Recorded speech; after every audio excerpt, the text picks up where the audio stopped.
So let me get my cues up so I can A them. Good afternoon, because it's the afternoon and Mary is here as well. He's really interested. Welcome to day 16 of Vlogmas, because it's the 16th today, so that's slightly insane. But we're about to head into town and do some last minute Christmas shopping, which is definitely a mistake, and go get coffee somewhere probably, and yeah, pretty easy relaxing day planned, in all fairness, but all the same I'll try and make it as interesting as possible for you all, as always. I mean, we're in it, so it automatically makes it significantly more exciting.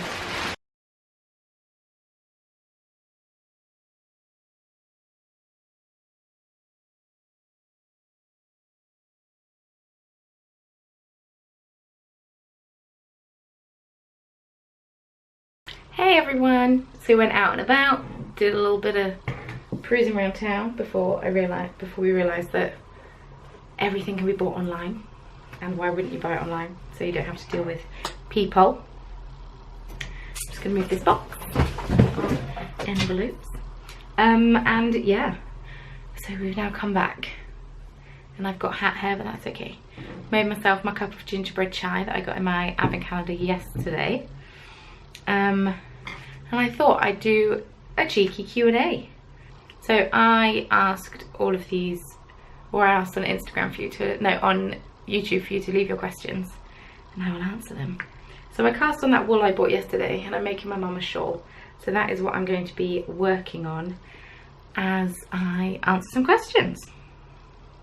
Cool, I'm just going to go down the list. How did you get into D&D, and what was your favourite thing about playing it?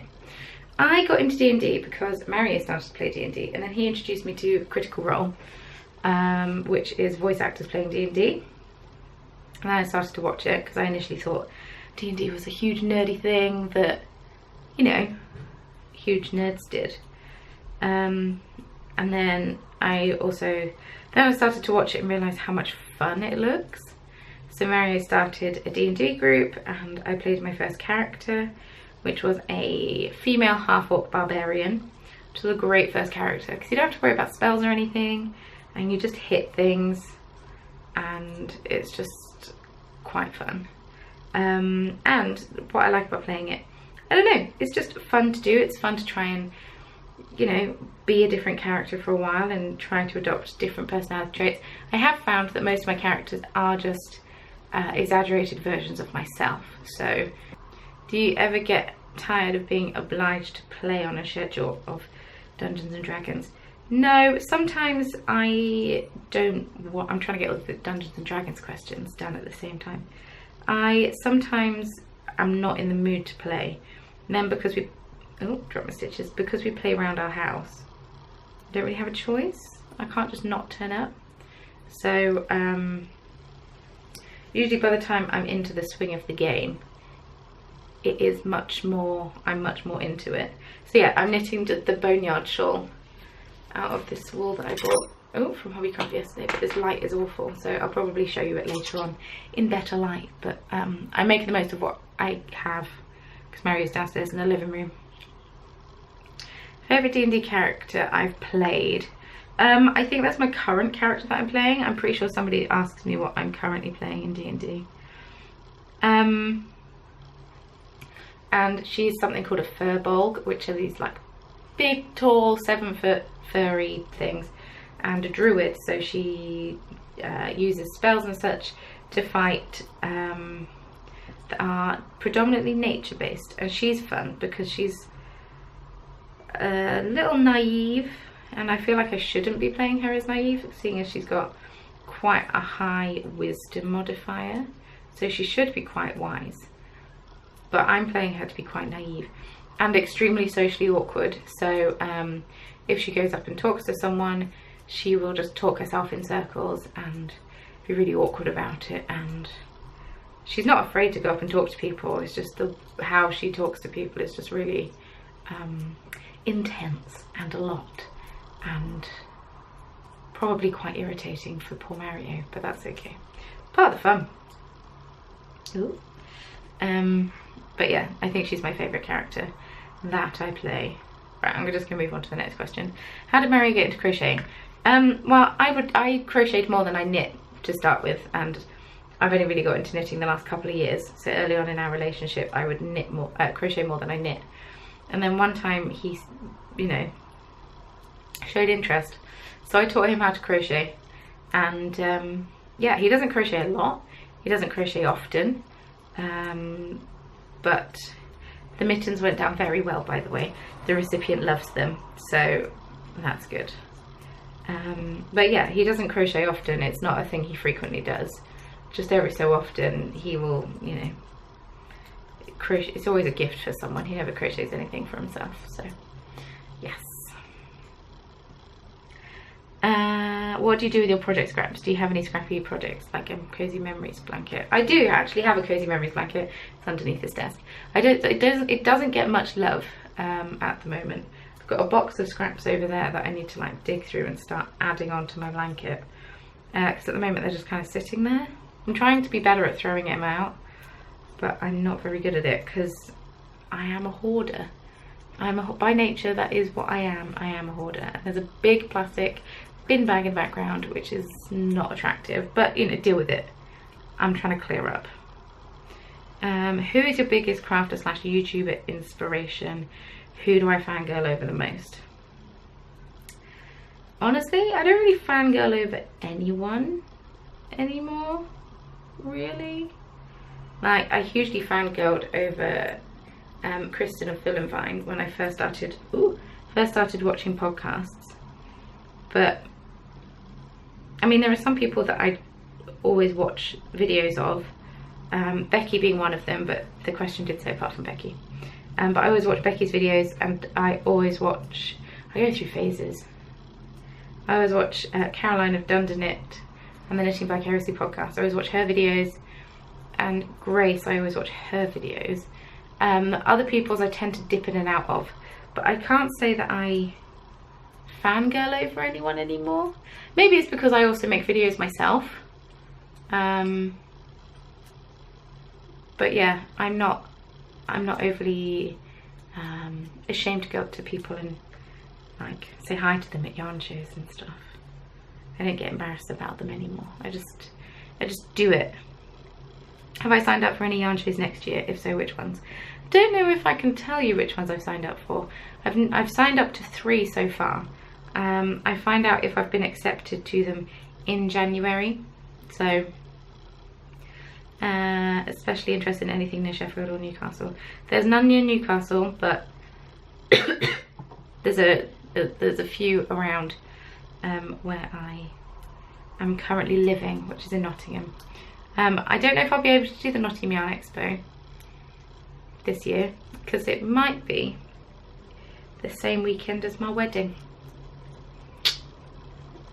So I might not be able to do it. And if it's not the same weekend, it might be the weekend before. And you know what? Probably not going to want to be planning for a yarn show the weekend before I get married.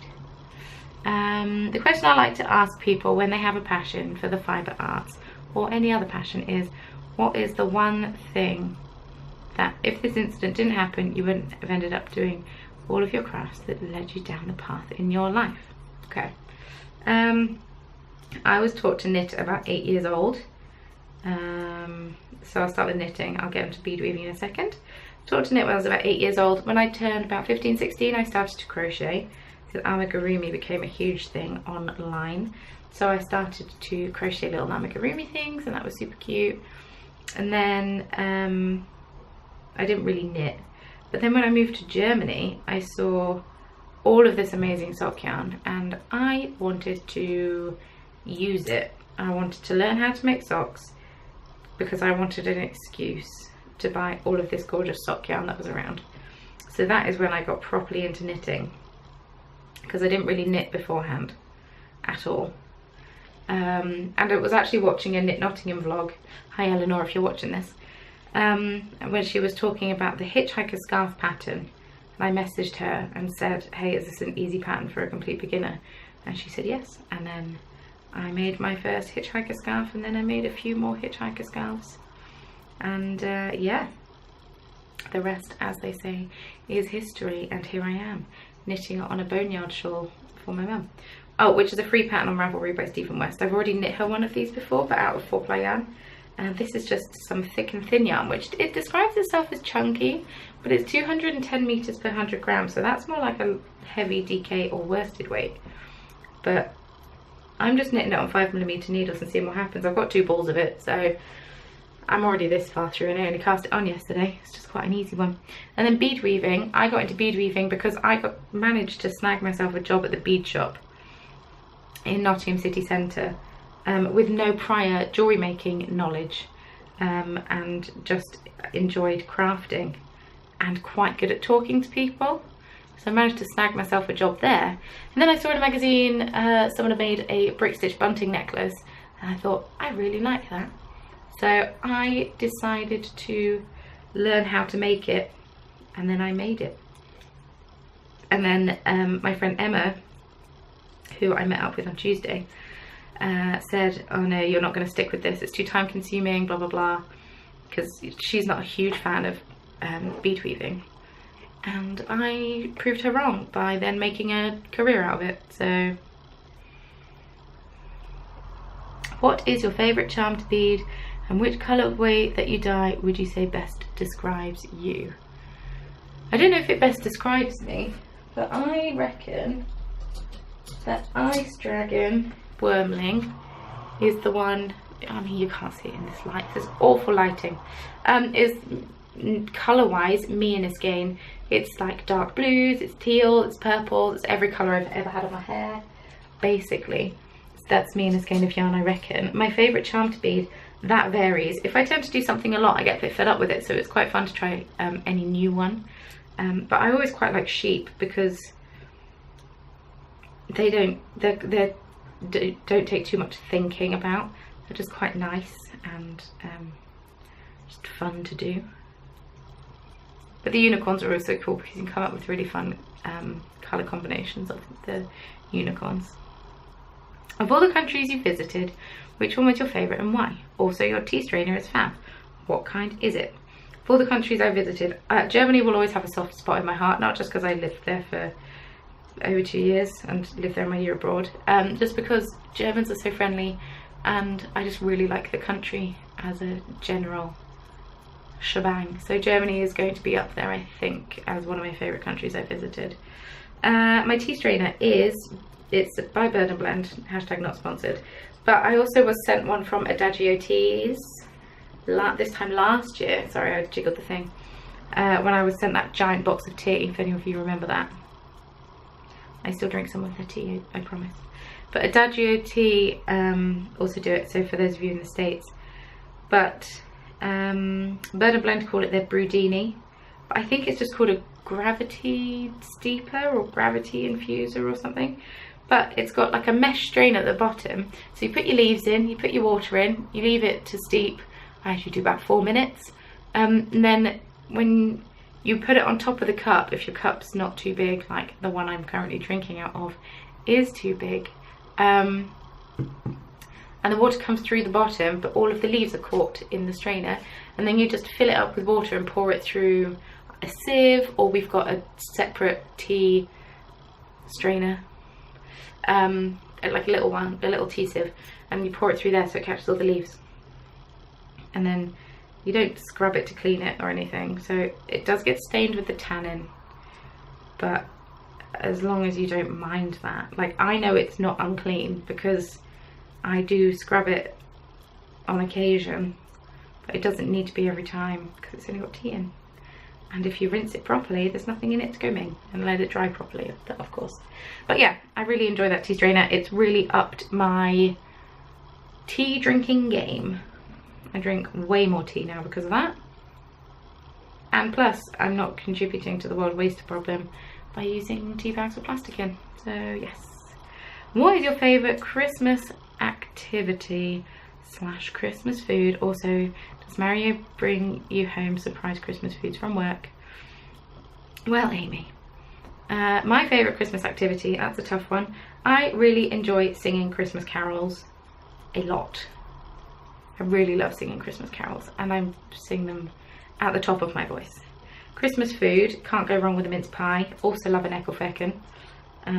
If you haven't tried an ecofecken, much recommend. But once again, they are raisin based, so if you don't like raisins, soz. Mary doesn't bring me a whole host of surprise foods from work, mainly because I'm usually on a mission to lose weight, which is obviously going so well. It's not. But he did, before they started to sell mince pies, he did bring me one back of one of the test ones. But he usually knows that I'm trying to be good. Not that there is good food or bad food, but you know what I mean. So he doesn't bring a whole host of pastries home or baked goods, because he knows that I would just demolish them and then regret it hugely, if that makes sense. Someone's asked me what my wedding plans are so far. All I'm going to say is it's quite rustic. It's happening in November. That's all I'm going to say. Everything else is a surprise. What is your favourite knitted garment? I think that's my Zweig sweater that I knitted. I'll put a picture of it in here if I can find one. Yeah, I love that Zweig. I love the colour combination. I love the fit. And it's just nice. I do also really enjoy my Find My Way sweater, because that's a really fun one. I just need to block it a bit bigger, I think, because I think it's a bit snug on me. Or I need to actually stick to my weight loss goals. What's your favourite alcoholic beverage? You obviously all know I like a drink. Cider is usually my go-to alcoholic beverage, although I have been favouring wine recently, and I have been loving wine recently. So it changes. But when I say cider, I don't mean a sweet cider, I mean a very dry cider. I'm a dry cider kind of gal. Which are usually the ones with a high percentage of alcohol. It's not good. Do you still have the first thing you ever knitted, crocheted or dyed? No. I don't. There's somewhere. I think I gifted my first skeins that I dyed when I left Germany. Maria got a pair of socks out of one of my first skeins that I dyed, but the very first skein that I dyed, I have a feeling I gifted to someone. How long did it take for you to get so good at crocheting and knitting? In day 3 or something, you weren't even watching while you knitted, and I was so jealous and wanted to be able to do that, but I always have to stare at my work. Practice, that's literally all I can say.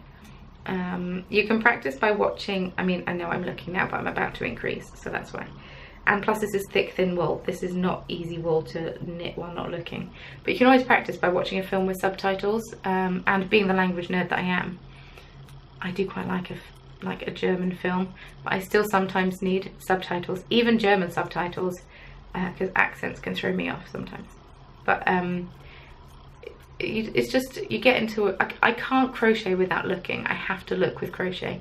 But knitting, I just got into a rhythm of it, and I don't remember the first time I realised I didn't need to look at my knitting.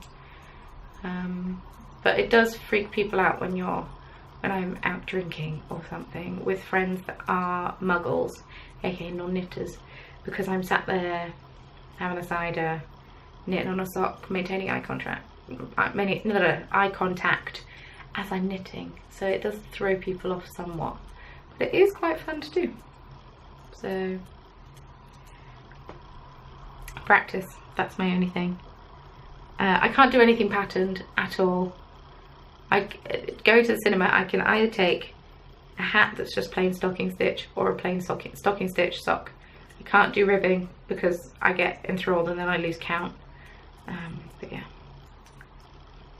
Am I planning on making more tutorials in the future? Maybe. I would love to make more tutorials.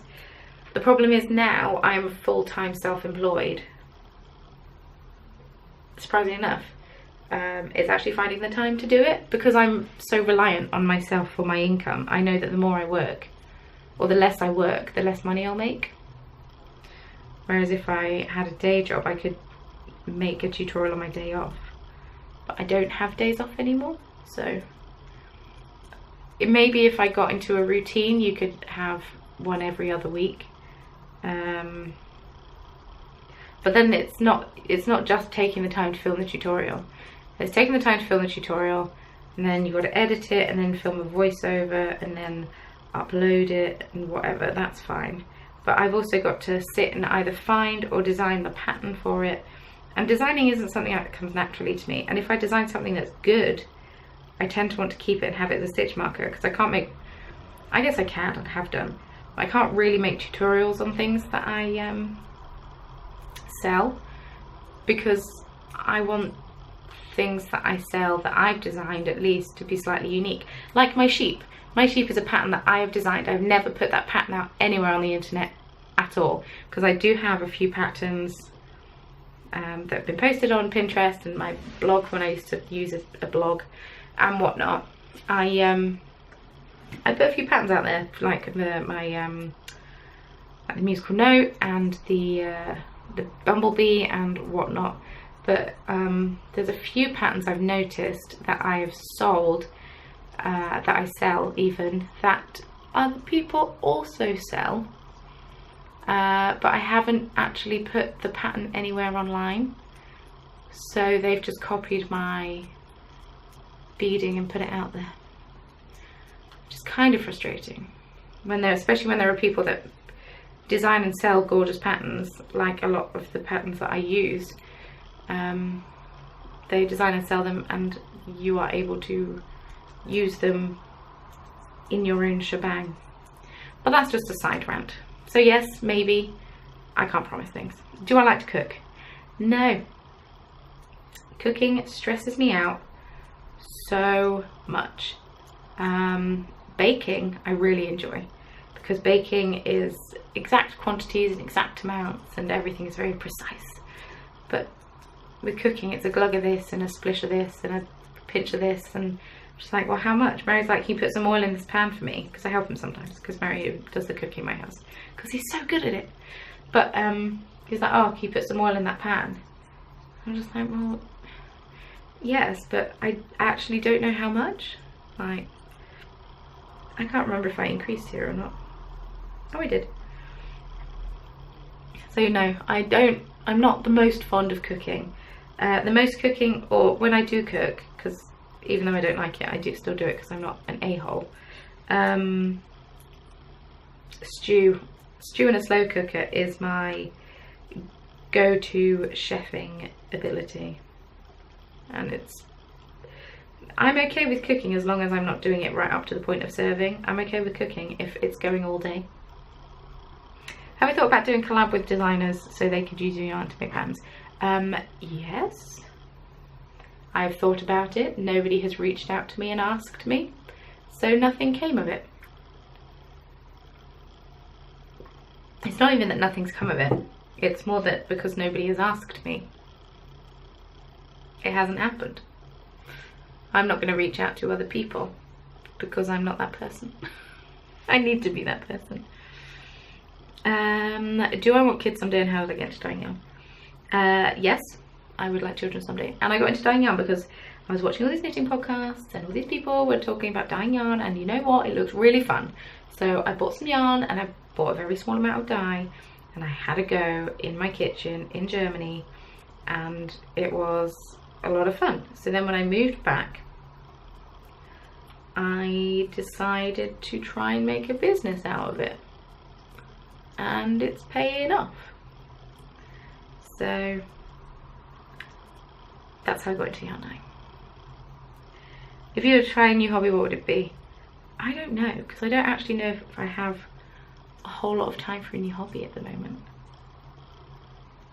I would like to try spinning one day, but I don't think I've got the time to do it. I want to get back into crochet more, because I just automatically favour knitting for some reason. I don't know why.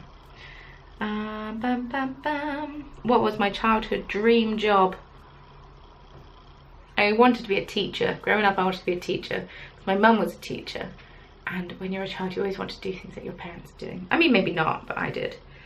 So yeah, my mum was a teacher, and so I really wanted to be a teacher. Then, as I got older, I realised, hey, you don't get to do much teaching as a teacher. It's mainly paperwork, and you're poorly paid.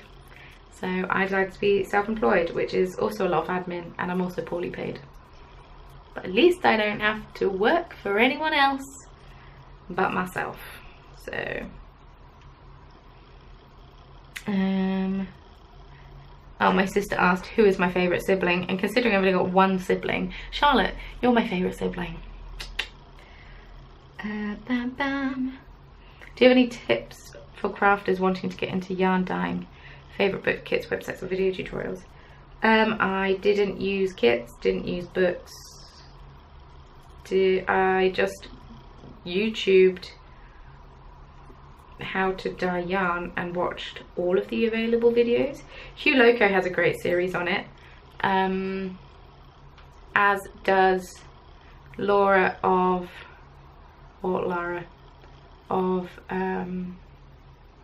Jinx Yarns, as was. Dyer's Notebook is what she used to be called. I can't remember what her thing is. I will come back to that one. Is being your own business boss as scary as I think it is? Yes, Grace. Yes, it is. I mean, you know, because you also have a yarn dyeing business. But, and also I'm aware you don't do it full time. But it is really scary. And because I'm not the most confident of people, sometimes if it's a bad update week, I just completely freak out and instantly get online and have a look to see if there's any part-time jobs around, which is awful. And yeah, it is really scary and stress inducing, but worth it. It's so much fun. Like when you have a good week or a good month, it's just when people post things that people have made things from something that you've made, or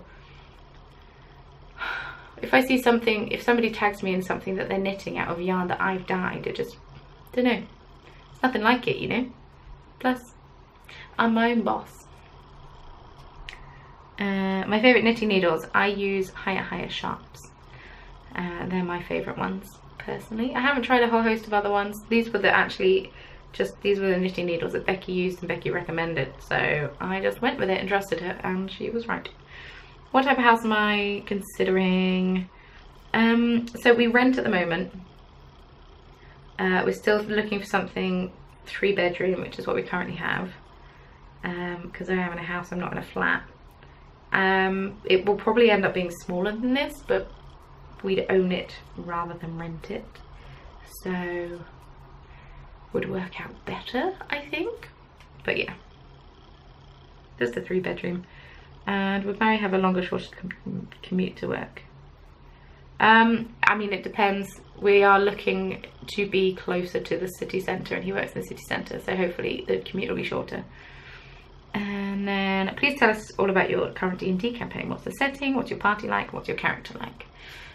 But yes, our current D&D group, not the most organised of bunches. We're a bit weird, a bit thrown together, but a lot of fun. So beforehand, Maria was homebrewing everything, but that ended up being too much work. So we're now on the second campaign of all the people that we play D&D with, and we're a mixed bunch. My sister plays a Titan, so that's pretty cool.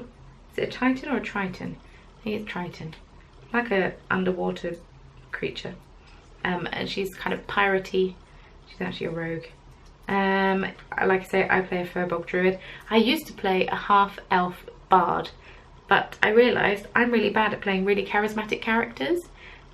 Maybe because I'm not the most charismatic of people. Maybe that's why. I just fit in much more with a socially awkward Furbog Druid than I thought I would.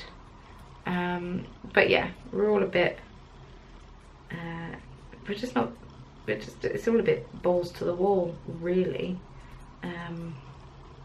Mario is our Dungeon Master, which is always good fun. And yeah, it's just, we're a good mixed bunch of players and characters. So I've only had one character death so far, and he was happy to re-roll a new character, so that's pretty cool. He was actually the last person to join our D&D campaign and the first one to die, so that says a lot. But yes, right, I'm going to poodle off because my camera is flashing low battery, so I'm going to go put that onto charge. And I'll see you in a bit because I haven't even opened my advent calendars yet. This is going to be a very long vlog. It's going to go from a short vlog to a long vlog. So I'm going to go downstairs and watch Jingle All the Way with Mario, which is a terrible Christmas film. It's so bad. Awful, it's so bad.